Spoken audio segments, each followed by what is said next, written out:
So welcome back, everybody. Thank you for joining me once again for cooking Ayurvedically with your CSA share if you're following me with that. Today we are going to be cooking a garden vegetable sorghum soup. And sorghum is kind of the ingredient I actually want to highlight tonight, which is what I'm going to start doing a little bit more in these cooking classes, is talking about specific ingredients.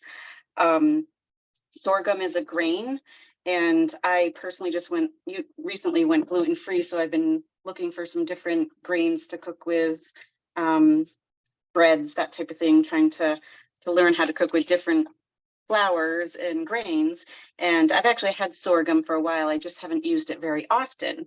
So sorghum you can easily get it at most stores. This might look backwards to you, but it's the Bob's Red Mill sorghum. They're whole grains. They're little tiny, kind of like a couscous almost. They even, when they're cooked, they almost come out to a texture of couscous with a little bit more of a chewier quality. But they are very, very high in protein, high in fiber, high in iron and magnesium. So they're a great alternative for a meat if you're not using meat. Tonight we are not, although we will cook with meat in the future. So it's great one of the reasons I picked this today, and oftentimes I do on Mondays, is I try to cook something that's easy and light to digest, partially because sometimes on the weekends there might be a little indulgence in other areas. So it's just a great way to reset the digestive system, is using a light or eating light meals, easier to digest. So we're just going to make a simple soup tonight. I woke up this morning. It's July 31st. There's been quite this shift of weather. All of a sudden, we went from the really hot, humid weather to much cooler and dry, which I know personally I have welcomed quite a bit. So we're just going to start making our soup with ghee. I usually choose ghee to cook in.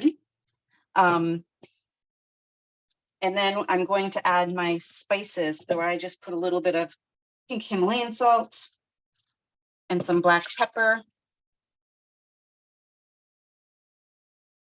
And then I put in what's known as hangva stock, which is an Ayurvedic digestive herb that comparably in taste, I find it to taste a little bit like cumin with a little bit more of a kick.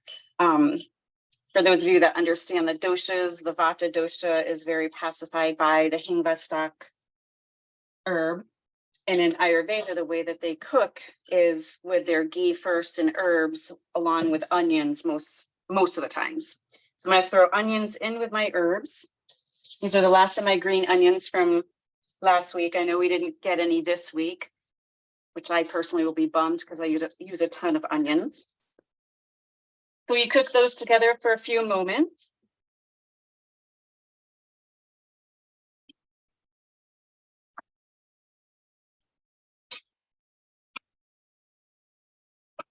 Maybe 3 to 4 minutes, let those cook up, just get a little bit translucent. I'm also going to throw in, so actually most of the ingredients here tonight are not from our CSA share this week. They are mostly from last week.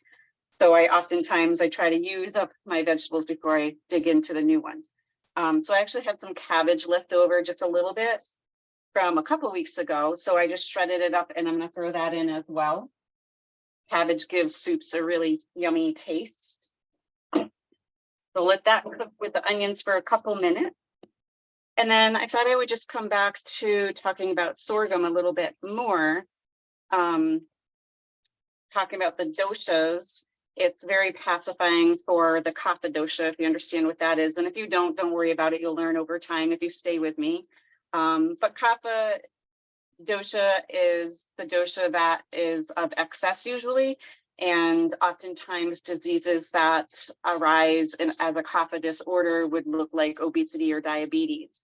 And the reason I bring that up is because this sorghum, whether it's in the form of a small grain or you buy it in a flour, it is great for people who have diabetes. It's a low glycemic index food, and has, like I said, it's really high in protein, it's high in fiber, high in iron and magnesium. The important thing is I pre-cook this because it does take about 50, 60 minutes to actually cook the grain. And then once it sits out a little bit, which I've had it been sitting out for maybe about an hour or so, it does start to dry out a little bit. So you want to reconstitute it back in with the broth when we get to that point.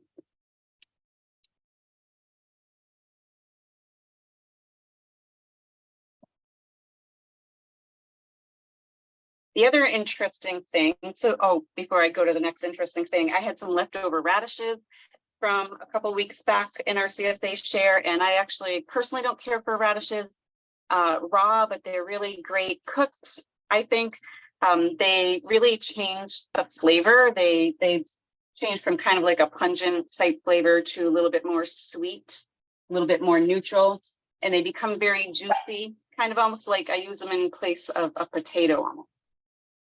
So we'll throw some radishes in, and then we did get green beans this week, but I'm still working on last week's green beans, which has been a really beautiful bounty of beans.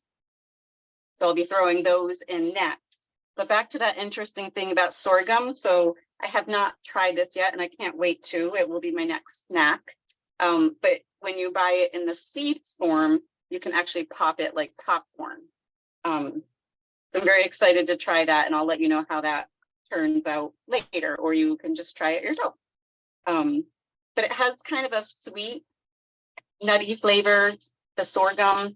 And it's actually very popular in Africa and India, but it grows really well in the South in the United States. So you can actually, a lot of people cook with it down there because it grows so easily down in the warmer climate. All right, so I'm just snapping my beans, and then we're going to throw those in.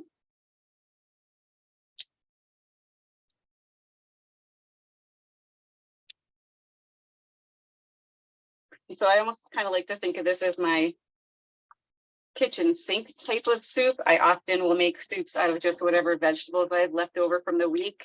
Something very common that I do all winter long because it is very satisfying to the Vata dosha, and autumn winter is the Vata season, which we will be talking a lot about as we move into September. So here goes the beans.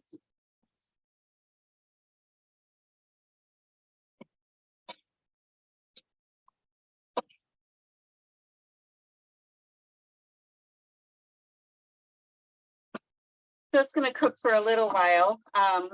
Likely it won't be done by the time the video is done. And I want to keep you just for the cooking part of it. But the next thing I'll be adding in is I made some vegetable broth. You certainly can buy in the store, but one of the problems with that is oftentimes they're high in sodium. Even when they're low in sodium, they're still high in sodium. Making your own vegetable stock is really easy. I might have even talked about it last week or the week before. Usually what I tend to do is at the end of the week for me is a Monday, Sunday or Monday.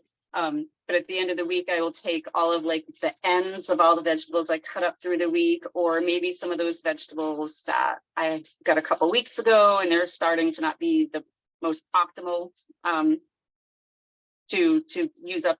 I throw them in a stock, and basically simply just covering your vegetables with water, adding some pink Himalayan salt, which has sodium, of course, but it also has a lot of actually 46 trace minerals. So you're getting more than just sodium when you're using pink Himalayan salts.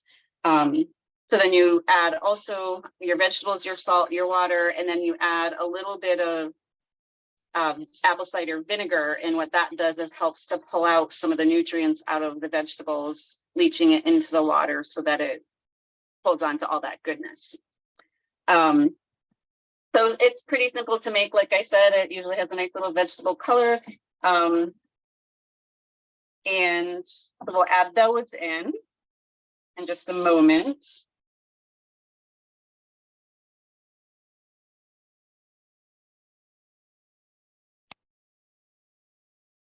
And then the final ingredients beyond the vegetable stock that I'll be adding is I have a little bit of leftover zucchini from last week. and not from the Many Hands CSA, but I had from Pete's Farm in Phillipston. Actually, I bought some corn, so I'm just gonna cut it off the cob and throw it in. Like I said, it's kind of my kitchen soup type of soup, or kitchen sink type of soup. I'm gonna throw my broth in now.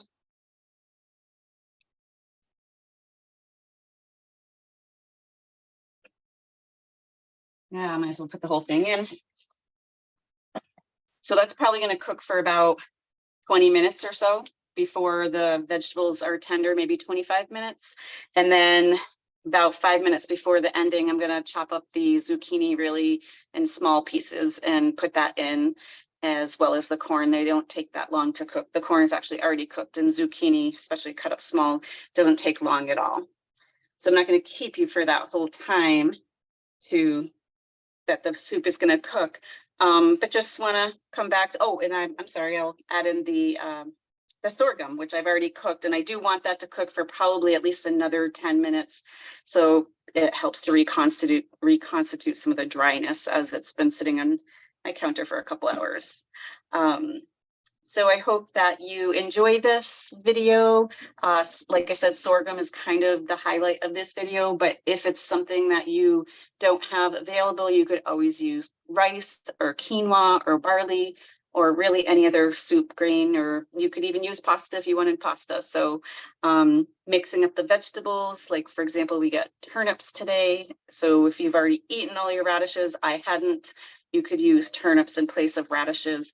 So there's always options, and I just invite to be creative with your soups and your food.